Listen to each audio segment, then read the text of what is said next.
गुरुर्ब्रह्मा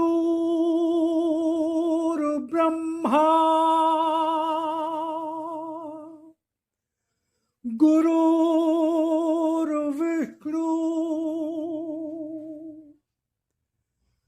गुरुर्देवो महेश्वरा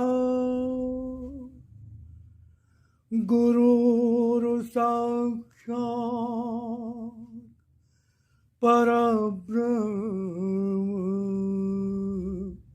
तस्मै श्री गुरुवे नमः।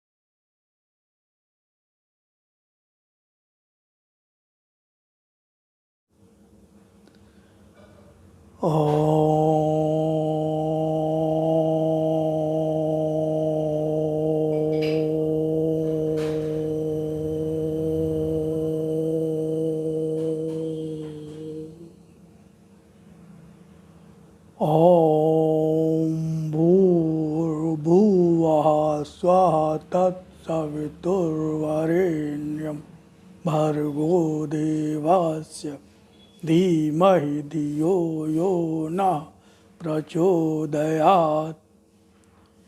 हे प्राण स्वरूप, दुख नाशक, सुख स्वरूप परमात्मा, मैं तेरे उस अनिर्वचनीय तेज का ध्यान करता हूँ जो आनंद देने वाला है। हे प्रभु, मेरी बुद्धि को, मेरे कर्मों को अपनी ओर ले चल। ओम ओम ओम। भगवान ने कहा, जन जन तक पहुँचो, जहाँ अंधकार है उस मन तक पहुँचो जहाँ मेरी पुकार है। इसी उद्देश्य की पूर्ति हेतु मैं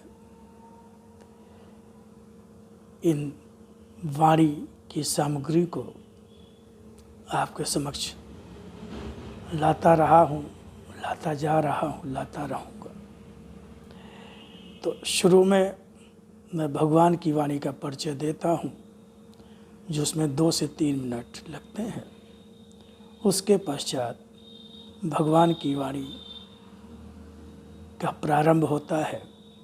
अगर आप बहुत व्यस्त हैं, समय नहीं है, तो मैं समय दे देता हूँ कि कहाँ से भगवान की वाणी का प्रारंभ होगा।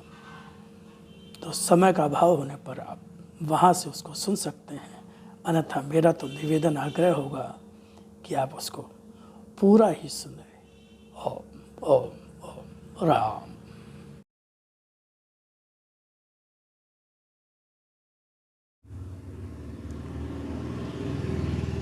स्वयं भगवान की वाणी और अपने लिप रूप दर्शन के संबंध में क्या कहा, पहले उसको सुने, फिर आगे भगवान की वाणी को और सुने। वाणी को समझो, उसके एक एक अक्षर में अर्थ भरा है। कोई भी शब्द, कोई भी अक्षर मात्र भाषा का खेल नहीं, यह शक्ति है। वाणी है मेरी, जिसका रूप साधारण नहीं, जिसकी प्रामाणिकता को तलाशने अन्य कहीं नहीं जाना होगा, फिर भी उसके अक्षरों में मेरी वाणी का विश्वास लेकर, उसके रूप में मेरी शक्ति के दर्शन का विश्वास लेकर ही डूब जाना होगा। तभी पहचान सकोगे मेरी, तभी पहचान पा सकोगे मेरी, तभी पहचान पा सकोगे मेरी। इसी तरह आज भी तुम्हारा आराध्य भगवान ने, जिस तरह से भगवान श्री राम, भगवान श्री कृष्ण आए और उन्होंने असत्य धर्म का नाश किया, जब प्रभु श्री राम आए तो रावण मारा गया, जब भगवान श्री कृष्ण आए तो कंस और उसके सारे संगी साथी मारे गए। इसी प्रकार भगवान कह रहे हैं, इसी तरह आज भी तुम्हारा आराध्य फिर आया है तुम्हारे सामने। इसका रूप आज है वही जो पहले भी और सदा से ही पिता के रूप में, भगवान के रूप में कहते और पुकारते रहे हो अपने कष्ट भरे क्षणों में। और इस रूप में भी दर्शन जो मेरा है उसका प्रयोजन भी वही है। लिप रूप में मेरी शक्ति का यह दर्शन किस तरह सारे युग का असत्य और धर्म समेटकर सत्य और धर्म का प्रतिष्ठापन करता, स्वयं ही देखना। तो ये भगवान ने अपने जिस रूप में वाणी आई उसको भगवान ने अपना लिप रूप दर्शन कहा, और फिर उसी का हिंदी अनुवाद उसको भगवान ने अपना भगवान की वाणी कहा गया, जो भगवान ने उसको अपना शत रूप दर्शन कहा। अब आगे सुनिए भगवान की वाणी बहुत ध्यान से।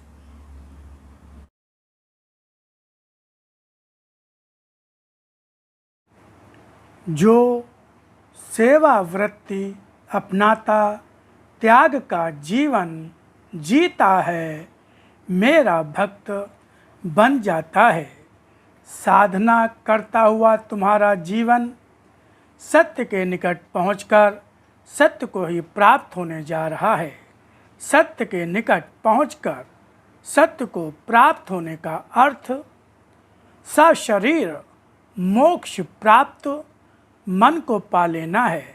मोक्ष का सबसे बढ़कर महत्व यही है कि मन सांसारिक जीवन, शरीर के माया मोह आसक्तियों और वृत्तियों की दुर्बलता से पूर्ण रूपेण मुक्त हो जाए। इस प्रकार का मन केवल उसका होता है जिसका संपूर्ण रूप से मुझ पर गहरा विश्वास होता है। दुर्बल मन अंधकार से भरा होता है। यह अंधकार होता है अज्ञान का। इस अंधकार को अधिकतर तुम कहाँ पहचानते हो, क्योंकि स्वयं को निरंतर ही ज्ञानी, भक्त और धर्मात्मा मानते ही रहते हो।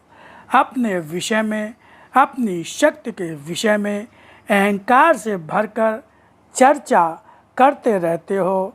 यह जानते भी नहीं हो कि तुम अपनी अधिकार सीमा में जो मानकर गर्व कर रहे, वह अधिकार सीमा तुम्हारी नहीं है।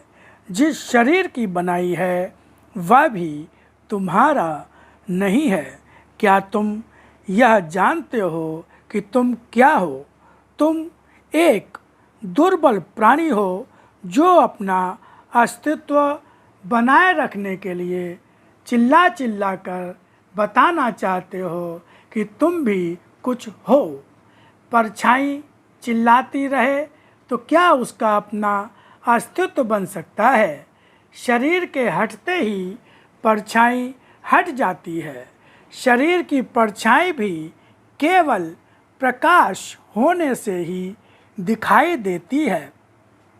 अंधेरे में शरीर की परछाई नहीं दिखाई देती।